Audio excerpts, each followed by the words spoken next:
ये मूवी ऐसे लोगों के बारे में है जिनके पास सुपर पावर्स थी, लेकिन ये अपनी पावर्स का इस्तेमाल किसी की मदद के लिए नहीं बल्कि अपने फायदे के लिए किया करते थे। उन सभी को आर्मी के द्वारा अरेस्ट किया गया था और कई सालों के लिए जेल की सजा हो गई थी। लेकिन अमेंडा नाम की एक इंटेलिजेंस ऑफिसर जो कि अमेरिकन गवर्नमेंट के लिए काम किया करती थी, इन सभी कैदियों को एक ऑफर देती है कि अगर मैं जैसा कहूंगी तुम वैसा करोगे तो तुम्हारी सजा 10 साल तक माफ कर दी जाएगी। उनमें से कुछ लोग तो उसे मना कर देते हैं, लेकिन ज्यादातर उसके ऑफर को एक्सेप्ट कर लेते हैं। लेकिन मना करने वालों के पास कोई चॉइस नहीं थी। अमेंडा उन्हें मेंटल टॉर्चर करके अपनी टीम में शामिल कर ही लेती है। वो 10 लोगों की टीम बनाती है और उस टीम का नाम रखती है टास्क फोर्स एक्स। इस टीम में शामिल थे रिक फ्लैग जो कि एक मिलिट्री ऑफिसर था, हार्ली क्विन जो कि एक मनोवैज्ञानिक थी, कैप्टन बूमरैंग जो अपने बूमरैंग को एकमात्र हथियार की तरह इस्तेमाल करता था, सेवेंट जिसका निशाने से कोई भी नहीं बच सकता था, व्हीसल नाम का एक अजीब सा जानवर, टीडी के नाम का एक बच्चा जिसके पास सुपर पावर्स थी कि वो अपनी बॉडी पार्ट्स को अलग कर सकता था, ब्लैक गार्ड और जेवलिन थ्रो जो अपने एनिमीज को एक भाले से मारता था। क्योंकि इतने खतरनाक क्रिमिनल्स को खुला छोड़ना काफी रिस्की था, इसलिए अमेंडा ने उनके सिर के अंदर एक बॉम्ब फिट कर दिया था ताकि अगर कोई भी वहां से भागने की कोशिश करे या अपने मिशन को छोड़े तो अमांडा उसे मार सके। अमेंडा उन्हें उनके मिशन के बारे में बताती है।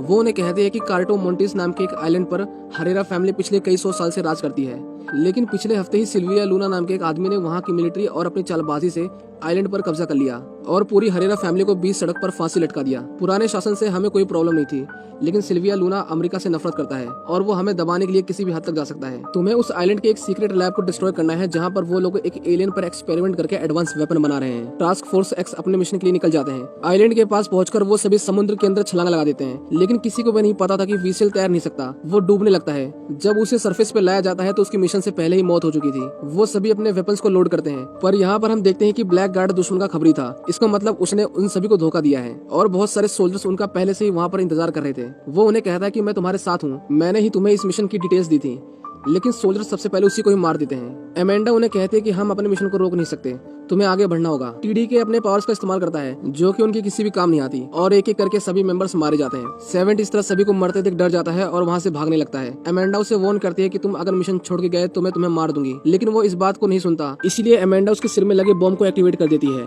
जिसके ब्लास्ट से वो एक दर्दनाक मौत मारा जाता है। जेवलिन मरते वक्त अपने भाले को हार्ली क्विन को दे देता है और अब उनकी टीम के अंदर सिर्फ हार्ली क्विन और रिक फ्लैग ही बचे थे। लेकिन यहाँ पर अमेंडा का मिशन फेल नहीं हुआ था, बल्कि उसने बैकअप के लिए एक और टीम बना रखी थी जो उस आइलैंड के दूसरे किनारे से एंटर करते हैं। इस टीम में टोटल 5 लोग थे, blood spot, peace maker, polka dot man, red catcher 2 और एक इंसान जिसकी आधी बॉडी शार्क की थी। ब्लड स्पॉट काफी अच्छा इंसान था, वो तो इस मिशन का हिस्सा भी नहीं बनना चाहता था, लेकिन अमेंडा ने उसकी बेटी को जेल में डालने की धमकी दी थी, इसलिए उसे यहाँ पर आना पड़ा। वो सभी थोड़ी देर के लिए आराम करते हैं, लेकिन शार्क को भूख लगती है, इसलिए वो उस लड़की को खाने की कोशिश करता है। टीम के लोग उसे रोकते हैं और उसे मारने वाले थे, लेकिन किंग शार्क वादा करता है कि वो अपनी टीम को नहीं खाएगा।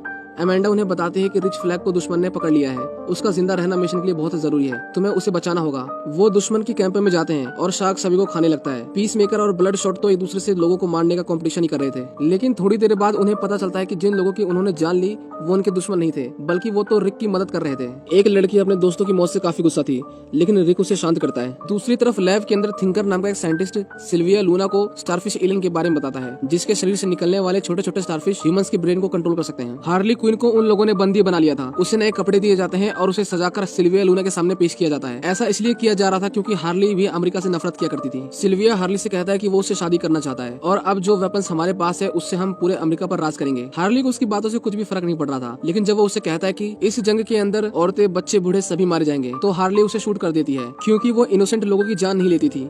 गन की आवाज सुनकर मिलिट्री वहां पर आ जाती है जो हार्ली क्विन को अरेस्ट कर लेती है। दूसरी तरफ टास्क फोर्स आगे बढ़ रही थी। पीस मेकर डॉट मैन से थोड़ी दूरी मेंटेन करने के लिए कहता है क्योंकि बार बार उसकी बॉडी पर कलरफुल डॉट्स आ जाते थे जो कि बहुत ही खतरनाक हैं। डॉट मैन उन्हें बताता है कि उसकी मदर ने उन सभी को सुपर हीरो बनाने के लिए उनके ऊपर एक्सपेरिमेंट किए, लेकिन उसके अंदर तो ये वायरस सुपर पावर बन गया, लेकिन इसकी वजह से उसके भाइयों की मौत हो गई। वो सभी शहर के अंदर दाखिल होते हैं और अपने भेष को बदल लेते हैं और अब उन्हें उस साइंटिस्ट को पकड़ना था जो कि स्टारफिश पर एक्सपेरिमेंट कर रहा था। वो सभी बार के अंदर उसे ढूंढ लेते हैं, लेकिन आर्मी को उनके बारे में पता चल चुका था, जो उनकी तलाश करते करते उस बार तक पहुंच चुके थे।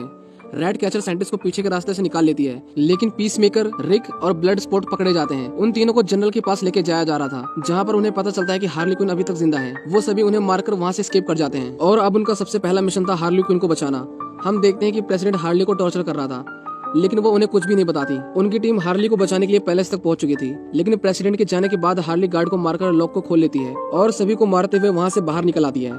लेकिन टास्क फोर्स को नहीं पता था कि वो बाहर आ चुकी है। जब हार्ली उन्हें देखती है तो वो बहुत ज्यादा खुश होती है क्योंकि उसे उम्मीद नहीं थी कि कोई उसे बचाने के लिए आएगा। अब उनका आखिरी मिशन रह गया था, जो था उस लैब को डिस्ट्रॉय करना। साइंटिस्ट गन पॉइंट पर उन्हें अंदर जाने में मदद करता है। उनकी पूरी टीम अंदर जाकर डिवाइड हो जाती है। ब्लड स्पॉट, पीस मेकर और शार्क बिल्डिंग में बॉम्ब लगाते हैं और बाकी बचे हुए लोग प्रोजेक्ट स्टारफिश को डिस्ट्रॉय करने के लिए जाते हैं। साइंटिस्ट उन्हें लैब के अंदर लाता है, जहाँ पर हम देखते हैं कि स्टारफिश लोगों के चेहरे पर चिपके हुए हैं और ह्यूमंस की बॉडी पार्ट्स को काटकर उन पर एक्सपेरिमेंट किए जा रहे थे। वो साइंटिस्ट उन्हें बताता है कि ये एक्सपेरिमेंट पिछले 30 सालों से किया जा रहा है। ये एलियन सबसे पहले अमेरिका में मिला था, लेकिन वो लोग अपने देश के अंदर ये एक्सपेरिमेंट नहीं करना चाहते थे, इसीलिए उन्होंने इस आइलैंड पर उस एलियन को भेज दिया और सीक्रेटली उसे फंडिंग देते रहे। इसका मतलब ये था कि इन सभी एक्सपेरिमेंट में अमेरिका भी इन्वॉल्व था और अमेंडा इस सच को बाहर आने देना नहीं चाहती थी, इसलिए उसने ये पूरा मिशन तैयार किया। जब रिक फ्लैग को पता चलता है कि उनके देश अमेरिका ने इतने सारे लोगों की जान ली, तो वो काफी इमोशनल हो जाता है और डिसाइड करता है कि वो इस सच्चाई को पूरी दुनिया को बताएगा। वो कंप्यूटर से हार्ड डिस्क निकाल लेता है जिसमें एक्सपेरिमेंट के बारे में सारी इन्फॉर्मेशन थी। वहाँ पर पीस मेकर आता है जो रिक के ऊपर अपनी गन को पॉइंट कर लेता है और यहाँ पर हमें पता चलता है कि अमेंडा ने उसे लैब के साथ साथ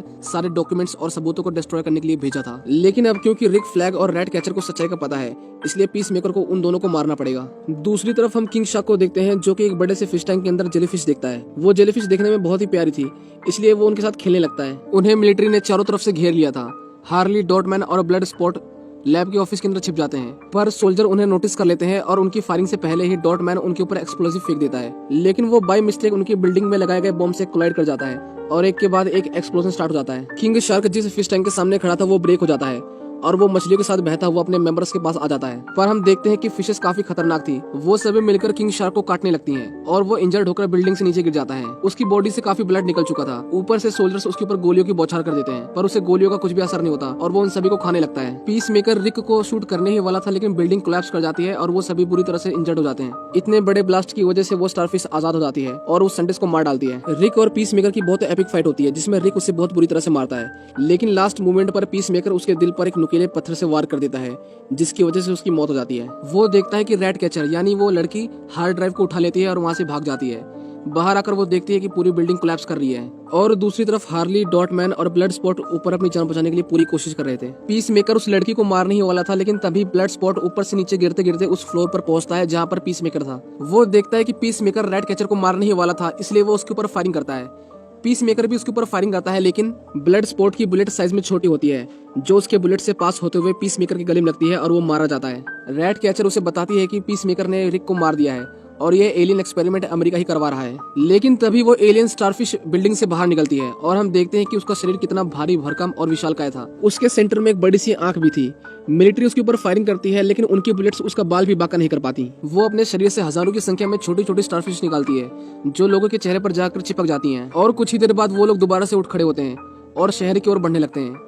अमेंडा देखती है कि उन्होंने स्टारफिश को आजाद कर दिया है, लेकिन उसका मिशन पूरा हो चुका था, जो कि इस एक्सपेरिमेंट से अपने सबूतों को मिटाना था। वो उन्हें ऑर्डर देती है कि तुम लोग वापस आ जाओ, हमारे दुश्मनों का जितना ज्यादा नुकसान होगा उतना उन्हें दबाना आसान होगा। स्टारफिश शहर के लोगों को मार रही थी।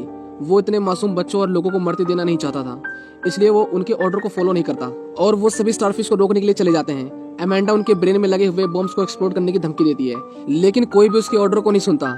अमेंडा जस्ट बॉम्ब के बटन को प्रेस करने ही वाली थी, लेकिन उसके साथ के लोग उसे मारकर बेहोश कर देते हैं, क्योंकि उन्हें भी पता था कि अमेंडा गलत कर रही है।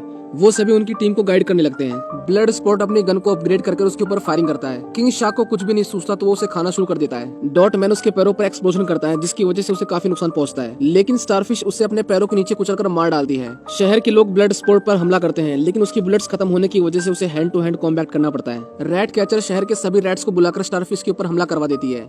लाखों की संख्या में रैट्स उसे खाने लगते हैं। हार्ली भी अपने जैवलिन यानी अपने भाले को लेकर उसकी आंख के अंदर चली जाती है। हम देखते हैं कि रैट्स उसकी आंखों के अंदर घुसकर उसके अंदर की नसों को काटने लगते हैं और जेलीफिश की आंख पूरा खून से भर जाती है और फाइनली इतनी इंजरीज की वजह से वो एक बिल्डिंग के ऊपर गिर जाता है और मारा जाता है। वो सभी रिक और डॉटमैन को याद करके काफी इमोशनल हो जाते हैं। अमेंडा उन्हें कॉल करती है और उन्हें मारने की धमकी देती है।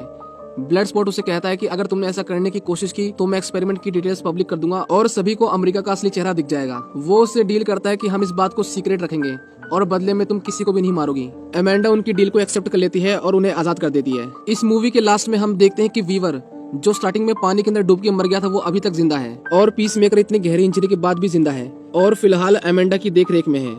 इसी के साथ ये मूवी यहीं पर खत्म हो जाती है।